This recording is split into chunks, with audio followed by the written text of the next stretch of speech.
दर्शकों को स्वागत है आपका विधि संचर न्यूज में। मैं हूं कृष्णकांत से घरी। अब देखते हैं दिन भर की खास खबरें।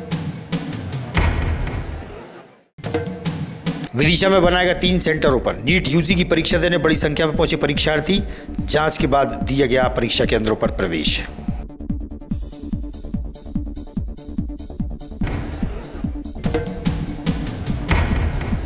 ग्राम जीवाजीपुर में एक घर में अज्ञात कारणों से लगी आग से हुआ लाखों का नुकसान। 32 बोरा गेहूं भी जलकर हुआ खाक।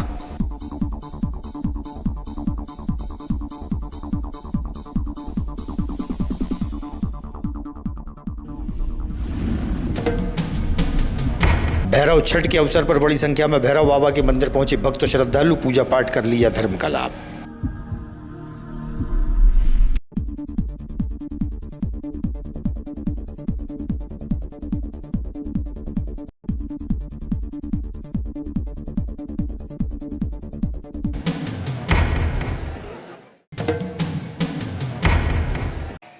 अब खबर विस्तार से। नीट यूजी की परीक्षा विदिशा शहर में 3 परीक्षा केंद्रों पर आयोजित हुई।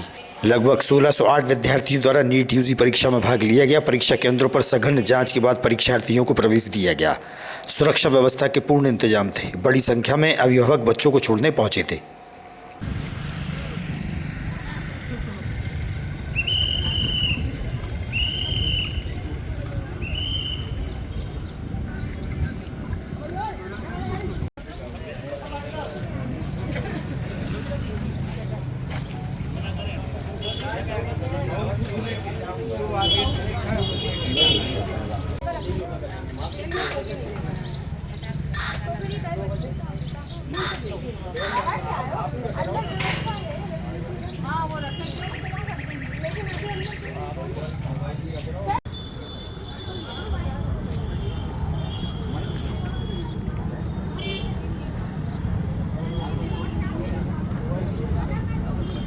विदिशा शहर से करीब 7 किलोमीटर की दूरी पर ग्राम जीवाजीपुर में भगवती बाई कुशवाहा के घर में अज्ञात कारणों से अचानक आग लगने से घर में रखा सामान जलकर खाक हो गया।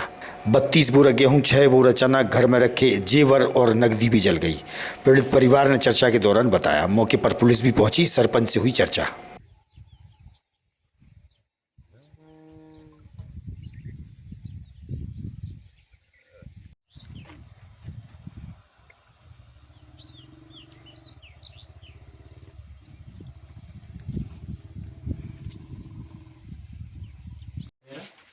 सब नहीं रखे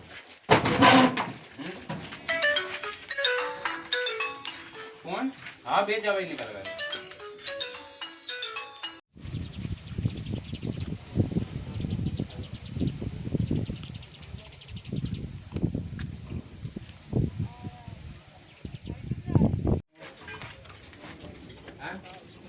नहीं हम नहीं आए।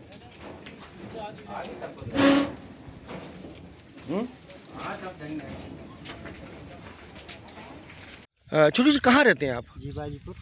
जीवाजीपुर। तो यहाँ पर क्या हुआ, किस तरीके से आगजनी घटना होती है? कलानी तूफान में हवा चली, आग उड़ के आ गई है। हमें ऐसा नहीं यहाँ पे विदिशा गया था। अच्छा, आप क्या करते हैं? आप किसानी का ही करते हैं। ये माता जी बता रहे हैं कि 3 लाख रुपए नगद और कुछ जेवरात जल गए। कितने कैसे पैसे थे, कहाँ से आए हुए थे आपके पास? माता जी ने हमें 2 समझ लिए थे, 1 लाख एक सरकारी था और एक ऐसा ही था सरकारी। 1 लाख रुपए में पूरा वो तो शादी तय हो गई थी कि नहीं हुई थी अभी? लेने जा रहे थे वो। अच्छा, 1 लाख रुपये में 50-50 हज़ार लेके आया था। कब की घटना है ये? कल की घटना है। क्या क्या जल गया? और जैसे नगद गेहूँ वगैरह कितना? गेहूँ जल गया अपने 30 कुंटल। 30 कुंटल गेहूँ। और चने थे, चने जल गए 7 कुंटल। नाम बताएं, गांव का नाम बताएं। जीवाजीपुर। क्या हुआ यहाँ पर, कब हुआ? कल 4 बजे।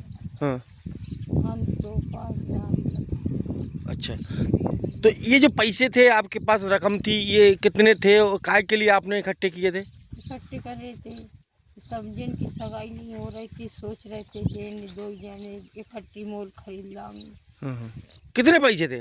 2 लाख 2 जगह समूह लाए थे मैंने 1-1 लाख के, और 1 लाख रुपया 2 जगह करे थे 50-50। अच्छा। और कश्मीर गुल्लक में रखे थे 3 साल की जुड़ तो किन की शादी की व्यवस्था कर रही थी आप? जाके विदा करवा सोच रहे थे, जाके शादी कर। अच्छा। तो लगभग कितने सोना चांदी मिला ले की बात करें, नगद की बात करें, लगभग कितना होगा टोटल? नगद तो मेरा फिलहाल 3 लाख है थे, और चांदी सोना? और चांदी सोना इससे दो हार है थे, 2 जोड़ी पाँव जेब है थी, और जी हाथों कंगन मंगन है। अमर सिंह ठाकुर, ग्राम पंचायत जीवाजपुर का सरपंच हूँ। सरपंच साहब, तो राम राम सभी भाइयों को। जैसे कि शासन ने नरवाई को नहीं जलाने दिया, तो गांव के चारों तरफ जो नरवाई थी, और कल आंधी आई 4 बजे के आसपास, तो आग लगती हुई चारों तरफ आई, गांव के चारों तरफ आग थी। अगर शासन कुछ मदद करती किसानों की कि नरवाई को भागने के लिए, या तो नरवाई की कोई ऐसी व्यवस्था करती कि नरवाई पड़ी ना रहती, क्योंकि शासन ने रोक लगा रखी थी नरवाई पे। और विदिशा के अंदर फायर ब्रिगेड कुल 3 है, जबकि विदिशा इतनी बड़ी सिटी और आसपास के गांव हैं। सीजन के टाइम पे जब नरवाई रहती है तो कम से कम 5 गाड़ी होना चाहिए, क्योंकि फ़ोन लगाते हैं हम तो 3 घंटे लग जाते हैं फायर आने में। कल कितना टाइम लगा था आपने फ़ोन लगाया था? कल कितने बजे घटना हुई आग लगाने की? 4 बजे जैसे ही आग लगी गांव में, तो मैंने फ़ोन लगाया, पटवारी साहब को भी लगाया, फायर वालों को भी लगाया, तो विदिशा के अंदर फायर ही नहीं थी। एक गैरसपुर पे थी, एक चीलकेड़े पे थी, तो गैरसपुर से आने में उसे 2 घंटे लगे, जब तक तो पूरा मकान जल गया। और गांव में एक ही जगह नहीं, 4-5 जगह लगी आग, और गांव में बहुत सारे किसान। ये जो अपन यहाँ पर खड़े, ये किन का मकान है और किस तरीके से आग? ये भगवती बाई का मकान है। और ये क्या है कि इधर से जब आग आई आंधी तूफान में, ये लोग घर पे थे नहीं, तो भूसा में लगी, इसके बाद में इनके घर में लगी, तो गांव से सभी लोग आए बुझाने के लिए, लेकिन आंधी इतनी तेज थी कि बुझा ही नहीं पा रहे थे। तो फिर इसके बाद में गांव के बहुत सारे इकट्ठे हुए आदमी और ट्रैक्टर वगैरह लेके आए, तो दीवार तोड़ के कुछ सामान बचा लिया, लेकिन बहुत नुकसान हुआ है उनका। गेहूँ। आपका क्या प्रयास रहेगा इनकी मदद करने के लिए? शासन से मैं ये कहता हूँ कि जितनी से ज़्यादा पहलगांव में हुई आतंकी घटना में शहीद हुए आम नागरिकों को अखिल विश्व गायत्री परिवार द्वारा श्रद्धांजलि अर्पित की गई। गायत्री परिवार के सदस्य मौजूद थे।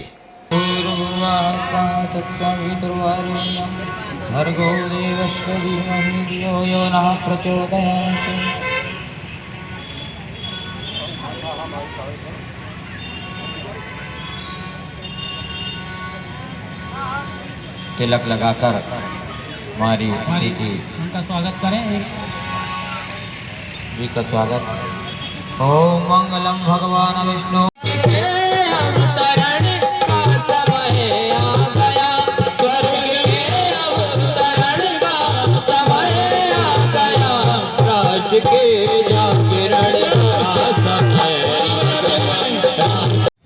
हमारी आवाज़ जहाँ जहाँ तक जा रही हो, आसपास कई युवा भी खड़े हुए हैं, भले ही इस कार्यक्रम में सामने शामिल ना है, लेकिन यहाँ खड़े हुए हैं, आवाज़ उनके पास तक है। परम पूज्य गुरुदेव और हमारा अखिल गायत्री परिवार, जैसा आप सबको विदित होगा, 2026 में परम पूज्य गुरुदेव का आध्यात्मिक जन्म दिवस, हमारी वंदनीय माता जी का जन्म की शताब्दी वर्ष है। और जैसा हमने सनातन संस्कृति में मानते हैं, जल रहा है, प्रज्वलित हो रहा है, उसकी भी जन्म शताब्दी वर्ष है। 2026 को लेकर हम लोग ज्योति कलश के माध्यम से समाज में जा रहे हैं, समाज के लोगों को सतमार्ग पर चलने काम ज्योति कलश रथ यात्रा संपन्न हुई, और इसके माध्यम से हम 6 तहसीलों को लगभग 150 ग्रामों तक पहुँचे हैं। वहाँ पर हमने मेरा नाम रामचरण चौक से है, गायत्री शक्तिपीठ में ट्रस्टी हूँ। आज जो हमारे कार्यक्रम रखा है, ये जो 22 अप्रैल को जघन्य अपराध हुआ है धर्म के आधार पर, हिंदू मुस्लिम के आधार पर, मुस्लिम बोल कर उन्होंने कहा, जो मुस्लिम उनको बचाए, हिंदुओं को उन्होंने मार डाले, तो धर्म के आधार पर जो जघन्य हत्याकांड को, हत्याकांड को के उपलक्ष्य में हमने उनकी आत्मा को शांति के लिए हमने यहाँ पर गांधी प्रतिमा के सामने समस्त गाजी परिवार ने, पूरे जिले के समस्त गाजी परिवार ने इसको समक्ष में उनकी आत्मा को शांति, उनके परिवार को शांति, उनके समृद्धि के लिए हमने ये व्यक्ति की आत्मा की शांति के लिए तो आपने यहाँ भी दे दिए आप, लेकिन जो आतंकवादी उनके लिए करेंगे आप, उनके लिए हमारा विरोध है। और हमारे प्रधानमंत्री, हमारे रक्षा मंत्री और हमारी पूरी टीम भारत की उसमें लगी हुई है, उनसे विरोध लेने के लिए। श्री राम कटियार, गायत्री शक्ति विदिशा। आज जो हमारा ये गायत्री दीप यज्ञ का आयोजन गायत्री परिवार विदिशा द्वारा रखा गया है, जो 22 अप्रैल को हमारे जो नागरिक निर्दोष नागरिकों को आतंकवादियों ने मौत के घाट उतारा, उसके विरोध में तथा हम इस दीप यज्ञ के माध्यम से परम श्री नरेंद्र मोदी जी को ये शक्ति देना चाहते हैं, उनसे अपेक्षा भी करते हैं कि इन आतंकवादियों का समूल नाश करें और इसी शक्ति और उन आज कौन से स्थान पर और किस वजह से यहाँ पर आपने दीपक जलाया, श्रद्धांजलि दी, किनको दी है? मैं मुकेश तिवारी, जिला समन्वयक अखिल विश्व भारती परिवार, जिला विदिशा। ऐसा कि हम सबको विदित है, 22 अप्रैल को कश्मीर के पहलगाम में जो धर्म के आधार पर 26 नागरिकों की जघन्य हत्या की गई, उस हत्या के प्रदर्शन के लिए एवं उस हत्याकांड में मृत आत्माओं की शांति के लिए आज गाती परिवार ने यहाँ नीमताल पर गांधी जी की प्रतिमा के सामने दीप यज्ञ का आयोजन किया और मृत आत्माओं की शांति के लिए हम लोगों ने महामृत्युंजय जाप और गायत्री मंत्र की आहुतियां देकर उनकी शांति के लिए और उनकी आत्मा की शांति के लिए एवं उनकी सदगति के लिए परमपिता परमेश्वर से प्रार्थना की।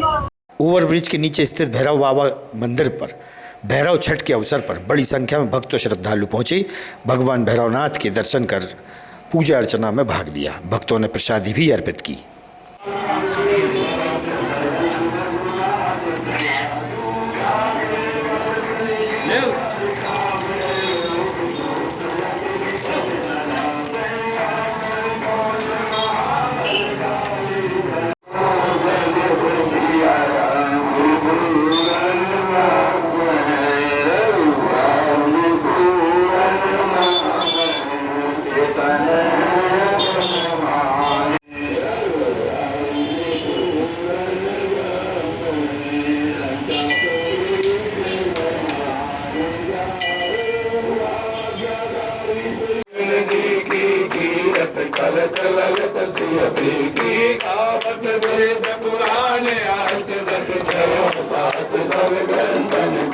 तो ये कौन सा मंदिर है, आज क्या अवसर है और यहाँ पर किसी क्या? तीरथ प्रताप सिंह दरबार, हरिपुरा, बाढ़ निवासी हूँ, भारतीय जनता पार्टी का छोटा सा कार्यकर्ता हूँ। यहाँ 2014 में ये काल भैरवनाथ जी मंदिर नीमताल विदिशा यहाँ आए, देखा तो ऐसी भैरवनाथ जी के हनुमान जी महाराज कृपा हुई, इच्छा हुई कि यहाँ रामायण बैठा ली जाए। 1 महीने की यहाँ रामायण बैठा ली, संकल्प लिया। 1 महीने पूर्ण होने के बाद हनुमान जी महाराज, हितकारी हनुमान जी के ऊपर छोड़ा कि आप मुखिया हैं, भैरवनाथ जी महाराज मुखिया हैं और हम सब उनके कार्यकर्ता हैं, उनके सेवक दास हैं। उसी रूप में रामायण आज निरंतर ये 12वीं साल में प्रवेश करने जा रही है। 16 मई को 12वीं साल में प्रवेश करेंगे। निरंतर रामायण चल रही है। आज भैरव छठ है, भैरव भगवान की छठ है, ये बड़ी धूमधाम से मनाई जाती है। यहाँ के पुजारी महेश पुजारी यहाँ के पुजारी हैं, हनुमान जी महाराज के पुजारी, रामायण महाराज के पुजारी हैं। विधिवत सुबह यहाँ अभिषेक हुआ, भैरवनाथ जी का कथा हुई और सुबह से ही तांता लगा हुआ है सभी भक्तों का। भैरवनाथ जी का असीम कृपा इस विदिशा शहर और प्रदेश में हनुमान जी महाराज रामायण जी की कृपा है। सब सुख समृद्धि है, सबको भैरव महाराज की कृपा है। जी अपना नाम बताएं, कौन सा स्थान है, क्या? धन्नालाल राजौरी है, यहाँ भैरव मंदिर भैरवपुरा में रहता हूँ। भैरव मंदिर जो है हमारा जो है इस तरह से रामायण के विषय में चल रहा है। श्री रामचंद्र मानस जो है आज 11.5 साल चल रहा है, हमारा 11वां साल चल रहा है और 1 वर्ष का ही और वो संकल्पित है। संकल्प को भी दिया नहीं था, भगवान की कृपा, रघुनाथ जी कृपा और हनुमान जी कृपा, भैरवनाथ जी कृपा से वो रामचंद्र मानस चल रहा है। और भाई साहब की आदरणीय हमारे सीरत दरबार साहब जो है उनकी प्रेरणा से हम लोगों ने जो है कार्य संपन्न करने की ओर। मध्य प्रदेश शासन के कुश कल्याण बोर्ड के प्रदेश अध्यक्ष नारायण सिंह कुशवाहा ने विदिशा बक्सरिया निवासी पूरनलाल जी कुशवाहा पूर्व एसआई को बोर्ड में विदिशा विधानसभा क्षेत्र का प्रभारी मनोनीत किया है। पूरनलाल कुशवाहा पूर्व में जिला कुशवाहा महासभा के महामंत्री रहे हैं, वर्तमान में कोषाध्यक्ष हैं।